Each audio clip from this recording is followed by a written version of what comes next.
곰도 눈사태도 아니었다. 그날 밤 9명에게 닥친 공포의 실체. 영하 30도의 혹한. 인적이라곤 찾아볼 수 없는 설산 한복판. 1959년 겨울 러시아 우랄 산맥으로 떠난 9명의 베테랑 탐험대가 하룻밤 사이 증발했습니다. 구조대가 발견한 것은 처참하게 찢겨나간 텐트뿐이었습니다. 그런데 이상한 점이 있었습니다. 텐트는 외부의 침입이 아닌 안에서 밖으로 찢겨 있었습니다. 그들은 신발도 신지 못한 채 맨발로 영하 30도의 눈밭을 뛰쳐나갔습니다. 발견된 시신에서는 교통사고 수준의 골절상이 발견되었고 옷에서는 설명할 수 없는 높은 수치의 방사능이 검출되었습니다. 곰의 습격도 단순 조난도 아니었던 그날 밤.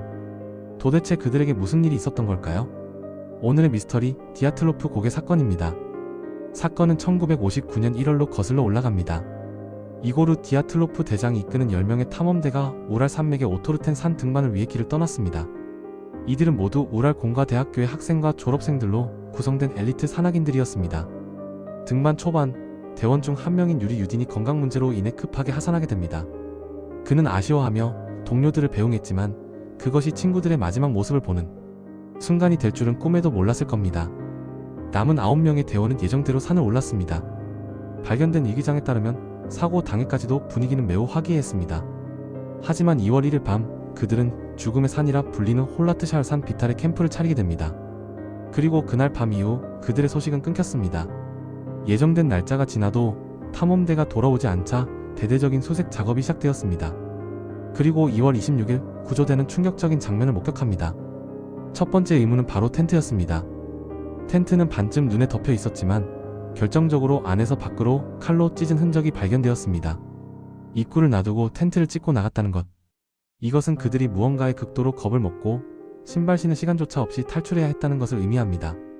실제로 텐트 밖에는 89명의 발자국이 숲 쪽으로 이어져 있었습니다. 대부분이 맨발이거나 양말 한 짝만 신은 상태였습니다. 영하 30도의 강추위 속에서 말이죠. 시신들은 텐트에서 약 1.5km 떨어진 숲 근처에서 발견되었습니다. 처음 발견된 2명은 속옷 차림으로 불을 피우려던 흔적과 함께 발견되었습니다. 하지만 진짜 공포는 나중에 발견된 나머지 대원들의 상태였습니다. 나중에 발견된 시신들의 상태는 처참했습니다. 일부 대원은 두개골이 함몰되거나 갈비뼈가 산산조각 나 있었습니다. 법의학자는 이를 시속 80km로 달리는 차에 치인 것과 같은 충격이라고 설명했습니다. 더 기이한 것은 겉으로 보이는 외상은 전혀 없었다는 점입니다. 마치 내부에서 압력을 받은 것처럼 말이죠. 게다가 한 여성 대원은 혀와 눈이 사라진 상태였고 시신들의 피부는 기이하게 주황색으로 변색되어 있었습니다. 결정적으로 일부 대원의 옷에서는 일반적인 수치를 훨씬 뛰어넘는 방사능이 검출되었습니다. 깊은 산속에서 방사능이라니 도대체 이게 어떻게 된 일일까요? 이 미스터리한 죽음을 두고 지난 60년간 수많은 가설이 쏟아졌습니다. 첫 번째, 눈사태설입니다. 가장 현실적인 가설입니다. 자고 있는데 눈사태 소리가 들려 텐트를 찢고 도망쳤고 추위를 피하려다 동사했다는 것이죠. 하지만 구조대는 텐트가 있던 곳은 경사가 완만해 눈사태가 일어나기 힘들고 텐트가 눈사태에 휩쓸린 흔적도 없었다고 반박했습니다. 두 번째, 카르만 소용돌이 효과입니다. 거센 바람이 산봉우리에 부딪히며 인간이 공포를 느끼는 초저주파를 발생시켰다는 설입니다. 이 소리에 집단 패닉 상태에 빠져 서로가 서로를 공격하거나 텐트를 찢고 뛰쳐나갔다는 주장이죠. 세 번째, 소련군의 비밀 무기 실험설입니다. 당시 산 근처에서 주황색 발광 구체를 봤다는 목격담이 있었습니다.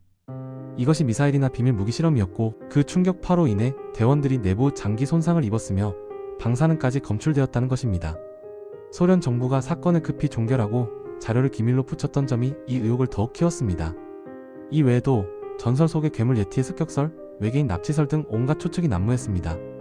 그리고 사건 발생 61년 만인 2020년 러시아 검찰은 재조사 결과를 발표했습니다.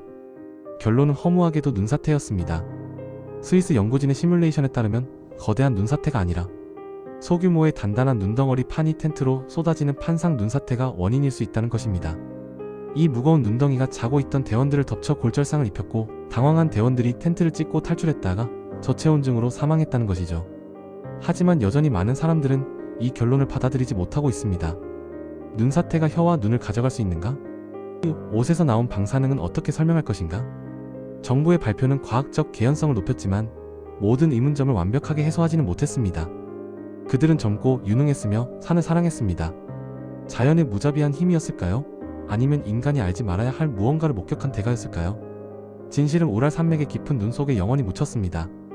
여러분의 생각은 어떠신가요? 곰도, 눈사태도 아닌 제3의 원인이 있었을까요? 댓글로 여러분의 추리를 남겨주세요. 오늘 영상이 흥미로웠다면 구독과 좋아요 부탁드립니다. 시청해주셔서 감사합니다.